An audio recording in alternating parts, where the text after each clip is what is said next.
Hello everyone, welcome to yet another video of Indian economics. In this video we are going to see about types of banking. So in the previous video we have seen about what has been by banking and what are the functions of a bank, what is mean by a bank, how it acts, that we have seen in the last video. In this video we will see what are the different types of banking available in India. So basically these are the different types of banks available in India.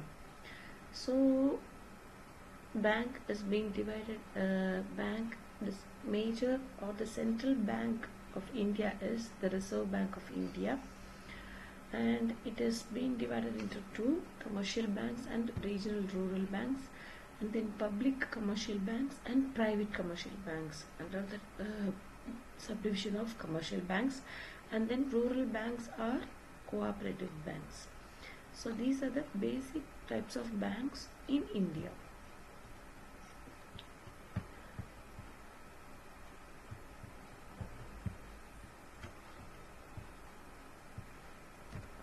So these are the different types of banks in India. First is central bank.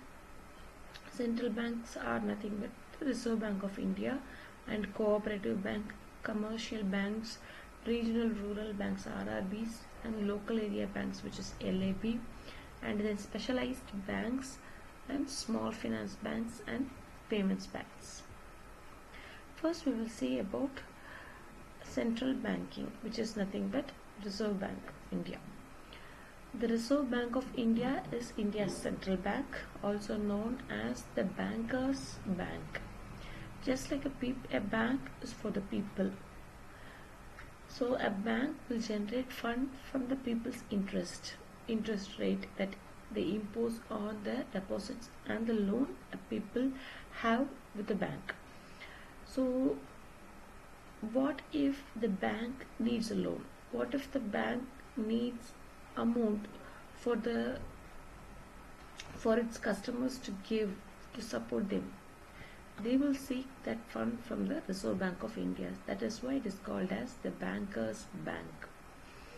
The RBI controls the monetary and other banking policies of the Indian government. It is the mother bank for all the banks in India, and it controls the monetary and banking policies of India.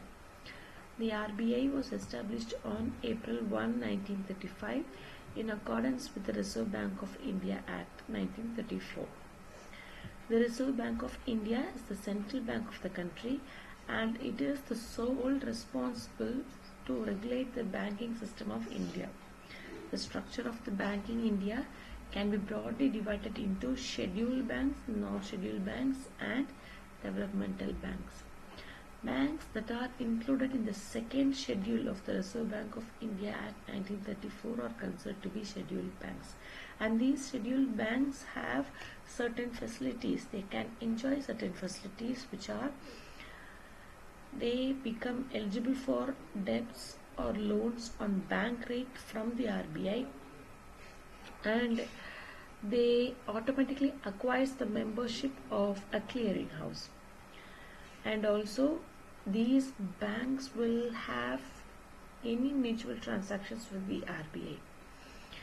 And all other banks which are not included in the second edition of the RBI Act of India 1934 are considered to be non-scheduled banks, and these banks are not eligible to borrow money from the RBI for their banking purpose except during emergencies. So these non-scheduled banks have no direct link with the RBI unless and otherwise they face emergencies.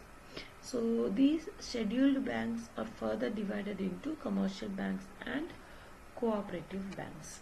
So these are the basic functionalities of an RBI, and any banks that come into existence in India will be a part of this RBI.